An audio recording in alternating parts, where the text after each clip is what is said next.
নমস্কার বন্ধুরা, শ্রাবণী রান্নাঘরে আপনাদের সবাইকে স্বাগত জানিয়ে আমি প্রতিদিনের মতো আবারও আজকের একটা রান্নার ভিডিও নিয়ে আপনাদের সামনে চলে এসেছি।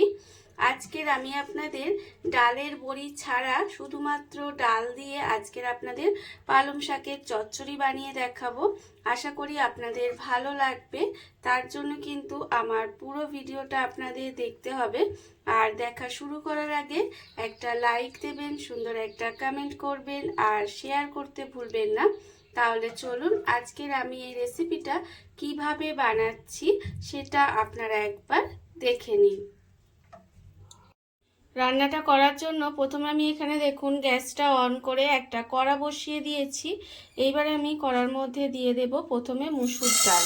এখানে কিন্তু বেশ কিছুটা মুসুর ডাল আমি এখানে পরিষ্কার একটা সুতির কাপড়ে মুছে রেখে দিয়েছিলাম।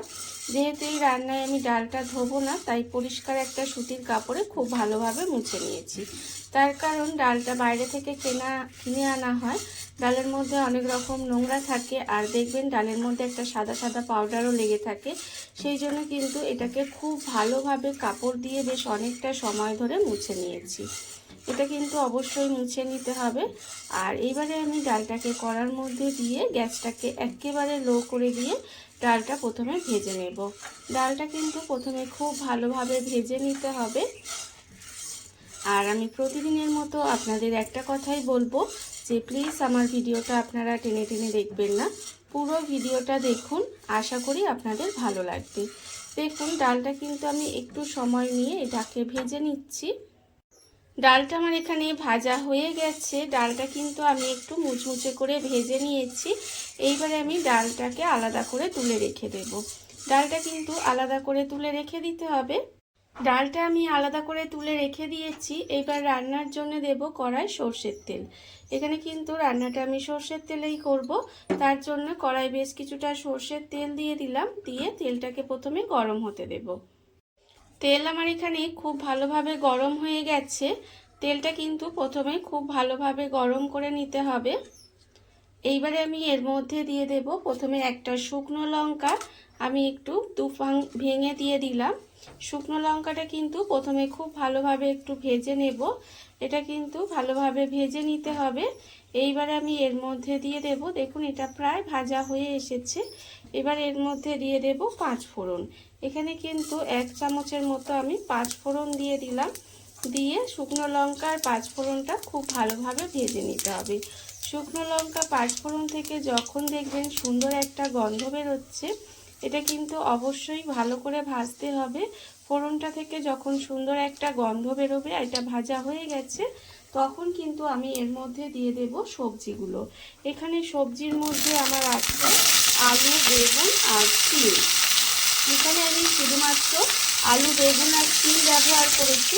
আপনারা চাইলে মূলো বা অন্য কোনো যে সমস্ত শীতের সবজিগুলো সেগুলো কিন্তু দিতে পারেন, তাতেও খেতে ভালো লাগে। আসলে এটা হচ্ছে আমি আজকে পালং শাকের চচ্চড়ি রান্না করছি। তবে ডালের বড়ি দিয়ে আমরা যে পালং শাকের চচ্চড়ি রান্না করি, আজকে ডালের বড়ি ছাড়া ডাল দিয়ে আপনাদের পালং শাকের চচ্চড়ি বানিয়ে দেখাবো, যেটা কিন্তু খেতে অসম্ভব সুন্দর হয়। অনেক সময় দেখবেন আমাদের কাছে হয়তো ডালের বড়ি থাকে না, তখন তা বলে কি আমরা পালং শাক চচ্চড়ি খাবো না? অবশ্যই খাবো। তখন কিভাবে খাবো? এইভাবে বাড়িতে যদি অল্প একটু মুসুর ডাল থাকে, সেই ডালটা দিয়ে আমি আজকে এমনভাবে আপনাদের শাক চচ্চড়িটা বানিয়ে দেখাবো, যেটা খেতে কিন্তু ডালের বড়ি দিয়ে করলে যতটা স্বাদ হয়, তার থেকেও কিন্তু আরও বেশি ভালো লাগে। আপনারা তো অনেক পালং শাক এইভাবে ডালের বড়ি দিয়ে চচ্চড়ি করে খেয়েছেন, তবে একবার এইভাবে মুসুর ডাল দিয়ে পালং শাক চচ্চড়িটা বানিয়ে খেয়ে দেখবেন। আশা করি আপনাদের ভীষণ ভীষণ ভালো লাগবে। দেখুন আমি কিন্তু সবজিগুলো দিয়ে দিয়েছি। দিয়ে সবজিগুলোকে একসঙ্গেই ভেজে নেব। আপনারা চাইলে আলাদা করে সবজিগুলো ভেজে নিতেই পারেন, তবে আমি এখানে সমস্ত সবজিগুলো একসঙ্গে দিয়ে খুব ভালোভাবে ভেজে নিচ্ছি। আর এই সময় কিন্তু কোনো রকম নুন বা হলুদ কিছুই দেব না। প্রথমে সবজিগুলো একটু ভালো করে লাল করে ভেজে নেব। সবজিটা আমার এখানে ভাজা হয়ে গেছে। সবজিটা কিন্তু আমি এখানে সুন্দর করে লাল করে ভেজে নিয়েছি। এইবার আমি এর মধ্যে দিয়ে দেব পালং শাক। এখানে কিন্তু পালং শাকগুলো আমি এইভাবে কেটে একটু ধুয়ে পরিষ্কার করে রেখে দিয়েছিলাম। সেই পালং শাকগুলো কিন্তু এর মধ্যে দিয়ে দিচ্ছি। পালং শাকগুলো কিন্তু সমস্তটা এর মধ্যে এবার দিয়ে দিতে হবে। দিয়ে এবার এটাকে একটু আস্তে আস্তে উল্টিয়ে পাল্টিয়ে দেব। এটাকে একটু উল্টিয়ে পাল্টিয়ে ঢাকা দিয়ে দেব। তাতে কি হবে, স্বাদটা কিন্তু অনেকটাই কমে যাবে। দেখুন এইভাবে আমি একটু ঢাকা দিয়ে রান্না হতে দেব। ঢাকা দিয়ে আমি একটু সময় এইভাবে একটু রান্না হতে দিয়েছিলাম। দেখুন এর ফলে কিন্তু স্বাদটা অনেকটাই কমে গেছে। আর এইভাবে যখন কমে যাবে, এটা কিন্তু অনেকটাই কমে গেছে দেখতেই পাচ্ছেন। এবার যখন স্বাদটা কমে যাবে তখন আমি এর মধ্যে দিয়ে দেব এখানে আন্দাজ মতো নুন, 1 চামচ হলুদের গুঁড়ো, 1 চামচ লঙ্কার গুঁড়ো আর 1 চামচ চিনি। একদম সাধারণ কয়েকটা মশলা দিয়ে আজকের এই রান্নাটা করব, অথচ খেতে কিন্তু ভীষণই সুন্দর হয়। দেখুন এবারে আর নুনটা কিন্তু এইভাবে স্বাদটা কমে যাওয়ার পরে তবে কিন্তু দেবেন, না হলে কি হবে, নুনটা বোঝা না গেলে তখন যদি নুনটা বেশি হয়ে যায় তখন কিন্তু রান্নাটা খেতে ভালো লাগবে না। যাই হোক, এবার কিন্তু সমস্তটা এইভাবে একটু খুব ভালোভাবে মশলাগুলো মিশিয়ে নেব। এটা কিন্তু খুব ভালোভাবে মিশিয়ে নিতে হবে একটু সময়। সব কিছু দিয়ে এখানে কিন্তু এইভাবে একটু সময় মিশিয়ে নিয়েছি। আর দেখুন শাক থেকে কিন্তু অনেকটাই জল বেরিয়েছে। আর এখানে কিন্তু খুব বেশি আমি জল দেব না, অল্প সামান্য একটু জল দেব। জল দিয়ে এবার এটাকে ঢাকা দিয়ে এই যে সবজিগুলো একটু সেদ্ধ হতে দেব। এটা কিন্তু ঢাকা দিয়ে একটু সময় এইভাবে একটু রান্না করে নিতে হবে, যাতে সমস্ত সবজিগুলো ভালো করে সেদ্ধ হয়ে যায়। দেখুন খুব তাড়াতাড়ি রান্না হয়ে যায়, অথচ খেতে কিন্তু ভীষণই ভালো লাগে। ঢাকা দিয়ে একটু সময় রান্না হতে দিলাম। আর অন্যদিকে দেখুন এখানে আমি যে মুসুর ডালটা আমি ভেজে রেখেছিলাম, সেই মুসুর ডালটা কিন্তু এখানে ঠান্ডা হয়ে গেছে। আর এটা কিন্তু অবশ্যই ঠান্ডা করে নিতে হবে। এইবারে এই মুসুর ডালটা আমি মিক্সিতে নিয়েছি, নিয়ে মিক্সিতে দিয়ে আমি কিন্তু মুসুর ডালটা গুঁড়ো করে নেব। আপনাদের বারবার বলছি, এইভাবে যদি আপনারা একবার এই মুসুর ডালটা দিয়ে পালং শাক চচ্চড়িটা রান্না করে দেখেন, আশা করি আপনাদের ভালোই লাগবে। দেখুন আমি কিন্তু মুসুর ডালটা একটু গুঁড়ো করে নিয়ে আবারও আপনাদের সামনে ফেরত আসছি। মুসুর ডালটা আমি এখানে গুঁড়ো করে নিয়েছি, এটা আমার গুঁড়ো হয়ে গেছে। আর অন্যদিকে দেখুন আমি এখানে ঢাকা দিয়ে এটা একটু রান্না হতে দিয়েছিলাম। আর এখানে কিন্তু এই আলু আর এগুলো সেদ্ধ হয়ে গেছে।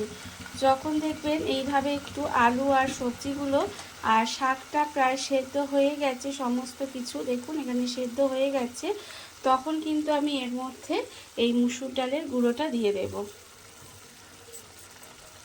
মুসুর ডালের গুঁড়োটা আমি এখানে দিয়ে দিলাম। দিয়ে এবার এটাকে খুব ভালোভাবে মিশিয়ে দিতে হবে। এইভাবে কিন্তু মুসুর ডালের গুঁড়োটা খুব ভালোভাবে মিশিয়ে দেব। মিশিয়ে দিয়ে গ্যাসটাকে একেবারে লোতে করে দিতে হবে। গ্যাসটাকে একেবারে লোতে করে দিয়ে আবারও কিন্তু ঢাকা দিয়ে কিছুক্ষণ এইভাবে রান্না হতে দেব। এইভাবে আপনারা একবার হলেও এই যে পালং শাকের চচ্চড়িটা বানিয়ে দেখবেন, আশা করি আপনাদের সবারই বেশ ভালো লাগবে। দেখুন আমি কিন্তু এইভাবে খুব ভালোভাবে মিশিয়ে দিলাম। মিশিয়ে গ্যাসটাকে একেবারে লোতে করে দেব।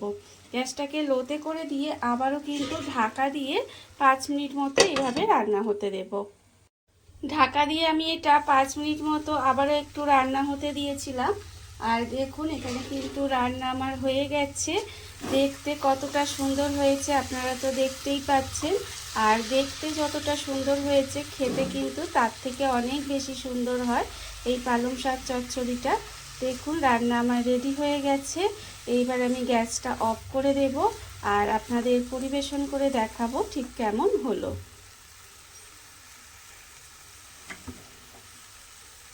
দেখুন বন্ধুরা, বাড়িতে থাকা কত অল্প উপকরণে কত অল্প সময় কত সুন্দর একটা ডালের বড়ি ছাড়া শুধুমাত্র ডাল দিয়ে একটা পালং শাক চচ্চড়ির রেসিপি তৈরি হয়ে গেছে। আপনারা দেখতেই পেলেন। আর এটা কিন্তু খেতে অসম্ভব সুন্দর হয়। এইভাবে আপনারাও একদিন হলেও বাড়িতে বানিয়ে দেখতে পারেন। আর এই ভিডিওটা যদি আপনাদের ভালো লেগে থাকে, আপনারা যদি ইউটিউব থেকে দেখে থাকেন, চ্যানেলটি সাবস্ক্রাইব করে নেওয়ার অনুরোধ রইল। তাহলে চলুন ভিডিওটা আমি এখানেই শেষ করছি। আপনারা সবাই ভালো থাকবেন, সুস্থ থাকবেন। আবারও হাজির হব নতুন কোনো রান্না নিয়ে।